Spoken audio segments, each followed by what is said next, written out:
Next, work is about to begin on the final stage of restoring a historic Bristol boatyard destroyed in a fire. Rebuilding the big shed and adjoining workshops at Underfall Yard will start in December and is expected to take around a year. The Underfall Yard Trust says it still needs to raise £100,000 to complete the project, which has already cost £2.6 million.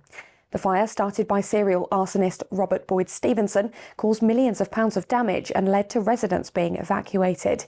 Boyd Stevenson, who had worked at the site for just 3 days, was later jailed for life. Trust Director Sarah Murray says the community has rallied behind the rebuild, describing this as the final push. The new workshops will also host education programmes on traditional boat building. England's 11 million private renters are being promised greater protection after the Renters' Rights Act became law. The reforms ban so-called no-fault evictions, meaning landlords can no longer remove tenants without a valid reason.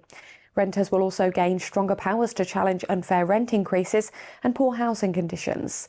The law replaces fixed-term contracts with open-ended tenancies that can be ended with 2 months' notice.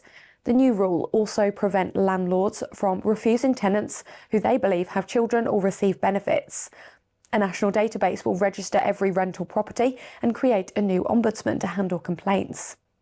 The government is reviewing car headlight design after complaints that modern LED lamps are dazzling drivers. A Department for Transport assessment will look at the brightness and height of newer lights, which some say make night driving unsafe. More than a third of drivers told the RAC they now avoid driving after dark because of glare. Experts say ageing eyes take longer to recover from bright light, making the problem worse for older motorists. The findings will feed into a new road safety strategy expected later this year. And the Chancellor is facing a bigger than expected hole in the public's finances ahead of next month's budget. A downgrade to the UK's productivity forecast could lead to a gap of around £20 billion. The Office for Budget Responsibility's figures are due later this week and will form the basis of the final budget forecast.